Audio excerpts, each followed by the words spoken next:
جو سخت الفاظ استعمال کیے ہیں وہ مولانا فضل الرحمان نے استعمال کیے ہیں، اور انہوں نے کہا کہ یہ عدالتی مارشل لا ہے، اور انہوں نے ساتھ میں یہ بھی کہا، اور الیکشن کے حوالے سے بڑا انہوں نے بات کی کہ جی ایک تو ٹھنڈ کی وجہ سے اور ایک امن و امان کی صورتحال کے حوالے سے جو اس وقت صورتحال ہے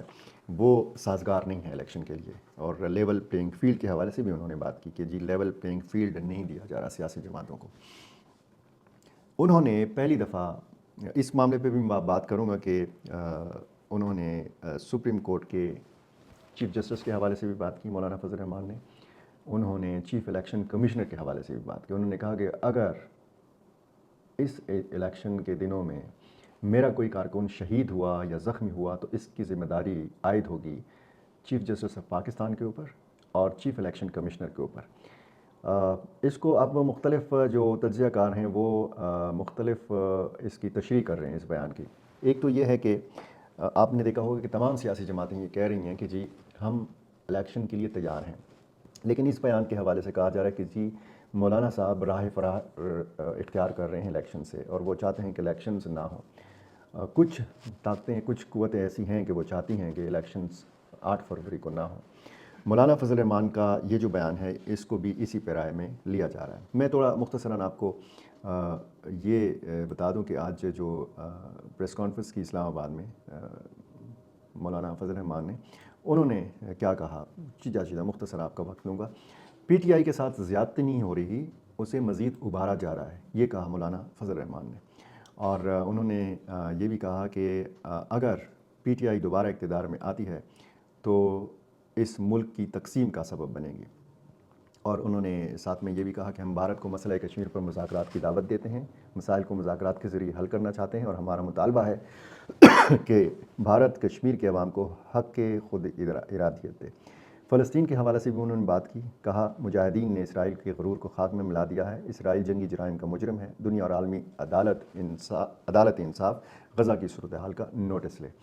ان کا یہ بھی کہنا تھا کہ اسرائیل کو تسلیم کیے جانے میں JUI رکاوٹ ہے، اور اسرائیل کو تسلیم کرانے کے لیے پاکستان میں ایک حکومت قائم کرائی گئی۔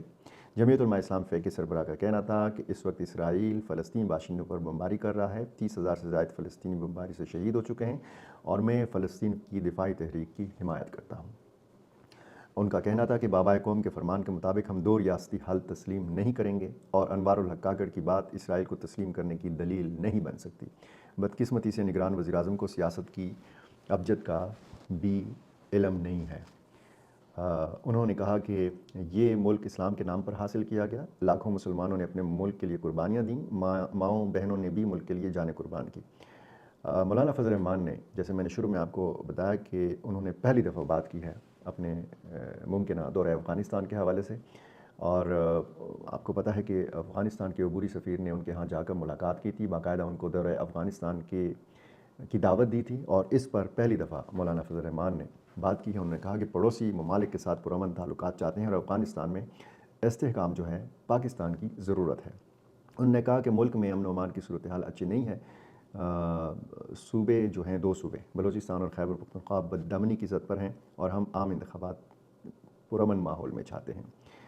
انہوں نے کہا کہ ٹھنڈ اور بدامنی کی وجہ سے ووٹر نہیں نکل سکیں گے، اور اگر انتخابی مہم کے دوران ایک بھی کارکن کو کچھ ہوا تو ذمہ دار الیکشن کمیشن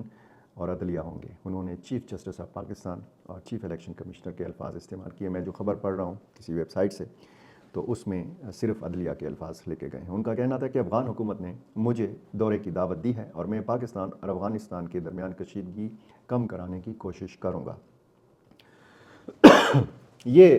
پہلی دفعہ افغانستان کے حوالے سے، دورہ افغانستان کے حوالے سے انہوں نے بات کی، اور انہوں نے یہ بھی کہا کہ چونکہ الیکشن کی مصروفیات ہیں، جس طرح میں پہلے اپنی کچھ ویڈیوز میں بتا چکا ہوں کہ مولانا فضل الرحمان دعوت ملنے کے بعد خاموش کیوں ہیں، لیکن انہوں نے بتا دیا کہ چونکہ الیکشن کے حوالے سے ان کی جماعت مصروف ہے، اور ظاہر ہے کہ ہر سیاسی جماعت مصروف ہے، تو جیسے ہی یہ مصروفیات ختم ہوں گی تو وہ پہلی فرصت میں افغانستان کا دورہ کرنے کی کوشش کریں گے، وہاں پہ جائیں گے۔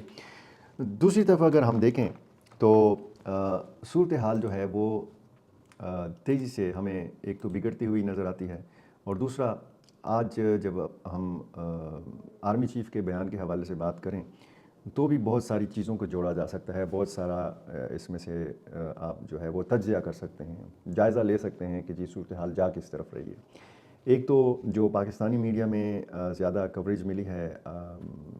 آرمی چیف کے بیان کے حوالے سے، ظاہر ہے کہ کور کمانڈر کانفرنس ہوئی ہے، اور اس میں جب بھی اس طرح کی کانفرنس ہوتی ہے تو اعلامیہ جو ہے وہ ISPR جاری کرتا ہے، پاک فوج کا جو شعبہ تعلقات عامہ ہے، اور اس اعلامیے کے مطابق عام انتخابات میں الیکشن کمیشن کو مطلوبہ اور ضروری تعاون فراہم کریں گے، یہ پاک فوج کا کہنا تھا۔ اس اعلامیے کے مطابق کور کمانڈرز کانفرنس میں سیکیورٹی کی صورتحال اور سماجی اور اقتصادی ترقی کے امور پر تبادلہ خیال ہوا، ساتھ یہ بھی فیصلہ کیا گیا کہ پاک فوج عام انتخابات میں الیکشن کمیشن کو تعاون فراہم کرے گی۔ کانفرنس میں سرمایہ کاری سہولت کونسل کے تحت حکومتی کوششوں کی حمایت کی گئی، اسمگلنگ، منی لانڈرنگ اور بجلی چوری کے خلاف کارروائیوں کا جائزہ بھی لیا گیا۔ اعلامیے میں بتایا گیا ہے کہ پاک فوج جرائم کی روک تھام کے لیے سرکاری اداروں سے تعاون کا اعادہ کرتی ہے۔ اعلامیے میں پاکستان کو غیر مستحکم کرنے والے دہشت گردوں، سہولت کاروں سے مکمل طاقت سے نمٹنے کے عزم کا اعادہ کرنے کے ساتھ ساتھ تحریک طالبان پاکستان TTP کے پاس جدید ترین ہتھیاروں کی دستیابی کو پاکستان کے لیے خطرناک اور باعث تشویش قرار دیا گیا۔ میں نے آپ کو بتایا تھا پچھلے کچھ ولاگز میں کہ جب آرمی چیف امریکہ سے واپس آئیں گے تو پاک افغان کشیدگی کے تناظر میں بڑے فیصلے کیے جائیں گے، اور پاکستان کے پاس مختلف آپشنز ہیں۔ اگر افغان حکومت اسی طرح سرد مہری کا سلسلہ جو ہے وہ جاری رکھتی ہے تو پاکستان کیا کر سکتا ہے، پاک فوج کیا کر سکتی ہے؟ فضائی حملے کر سکتی ہے، ڈرون حملے کر سکتی ہے، یا کوئی دوسرا آپشن جو ہے وہ استعمال کیا جا سکتا ہے۔ بات چیت کے حوالے سے ریاست پاکستان کا ایک واضح موقف ہے کہ اب اگر بات چیت ہوگی تو وہ کسی گروہ کے ساتھ، کسی گروپ کے ساتھ، یعنی کسی TTP کسی بھی تنظیم کے ساتھ نہیں ہوگی۔ ریاست بات چیت کرے گی ریاست کے ساتھ، حکومت بات چیت کرے گی حکومت کے ساتھ، یعنی پاکستان اگر بات چیت کرے گا تو صرف افغان حکومت کے ساتھ کرے گا، افغان طالبان کے ساتھ کرے گا۔ اب یہ بات چیت ہوگی یا نہیں ہوگی، اور جس طریقے سے اس اعلامیہ کے مطابق کور کمانڈرز کانفرنس میں ظاہر ہے کہ یہ معاملہ بڑا تفصیل کے ساتھ ڈسکس کیا ہوگا، کیونکہ ایک تو جتنے بھی دہشت گردی کے واقعات ہیں ان کے سارے تانے بانے افغانستان کے ساتھ جوڑے جا رہے ہیں، اور اس اعلامیہ میں یہ بتایا گیا ہے کہ پاکستان کو غیر مستحکم کرنے والے دہشت گردوں، سہولت کاروں سے مکمل طاقت سے نمٹا جائے گا۔ اس عزم کا اعادہ کیا گیا ہے، اور اس بات پر تشویش کا اظہار کیا گیا ہے کہ TTP کے پاس جدید ترین ہتھیار کیسے آئے۔ پاکستان یہ سمجھتا ہے کہ امریکہ نے جو جدید ہتھیار چھوڑے افغانستان کے اندر وہ TTP کے ہاتھ لگے ہیں، اور ساتھ میں رد عمل اس کا یہ آ رہا ہے کہ جی نہیں، ایسا نہیں ہے۔ جو افغان نیشنل آرمی کو یا افغان پولیس کو ہتھیار دیے گئے تھے تو ظاہر ہے کہ جب افغان طالبان برسر اقتدار آئے تو وہ فوج، افغان فوج اور افغان پولیس، وہ ظاہر ہے کہ وہ اہلکار یا وہ فوجی غائب ہو گئے، بھاگ گئے، یا انہوں نے ہجرت کر لی، تو ان کا اسلحہ جو ہے ان کے پاس جو تھا، جو امریکہ نے حوالے کیا تھا، وہ پھر TTP کے ہاتھ لگا، اور بلیک مارکیٹ میں بھی یہ فروخت ہوا، اور کچھ لوگ تو یہ بھی دعویٰ کر رہے ہیں کہ آج بھی بلیک مارکیٹ میں وہ اسلحہ دستیاب ہے۔ کور کمانڈر کانفرنس میں بھارتی فوج کے ہاتھوں شہریوں کے اغوا اور تشدد کی حالیہ کارروائیوں کی مذمت کرتے ہوئے اقوام متحدہ کی قراردادوں کے تحت کشمیریوں کی حمایت جاری رکھنے کے عزم کا بھی اعادہ کیا گیا۔ کور کمانڈر کانفرنس نے فلسطینی عوام کے ساتھ مکمل یکجہتی کا اظہار کرتے ہوئے غزہ میں انسانی حقوق کی خلاف ورزیوں اور جنگی جرائم کی مذمت کی۔ غزہ میں جنگ بندی اور تنازع کے پرامن حل کے حکومتی مطالبے کے موقف کا اعادہ بھی کیا۔ یہ کور کمانڈر کانفرنس کا اعلامیہ آپ کے سامنے میں نے رکھا، اور ساتھ ساتھ چونکہ غزہ کا ذکر ہوا ہے تو یہ بھی آپ کو بتا دوں کہ مظلوم فلسطینی عوام سے اظہار یکجہتی کے لیے وزیر اعظم پاکستان انوار الحق کاکڑ نے سال نو کی تقریبات پر پابندی کا اعلان کیا ہے۔ نئے سال کی کوئی تقریب جو ہے وہ نہیں ہوگی۔ یہ قوم سے خطاب کیا انوار الحق کاکڑ نے، اور انہوں نے اس حوالے سے خصوصاً یہ بات کی کہ سال نو کی کوئی تقریب نہیں ہوگی۔ میں آپ کو شروع میں یہ بتا چکا ہوں کہ آج میں مختصر اس حوالے سے بھی بات کروں گا کہ افغان مہاجرین جو ہیں وہ کس حال میں ہیں۔ افغان مہاجرین کے حوالے سے جو ایک تاثر تھا کہ بہت زیادہ پکڑ دکڑ ان کی ہو رہی ہے، اور شروع میں بہت سختی کی گئی ان کے ساتھ، اور اب وہ سختی پاکستان نہیں کر رہا۔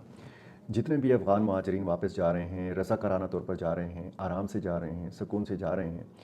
لیکن ان کو افغانستان میں بہت شدید مشکل صورتحال کا سامنا ہے۔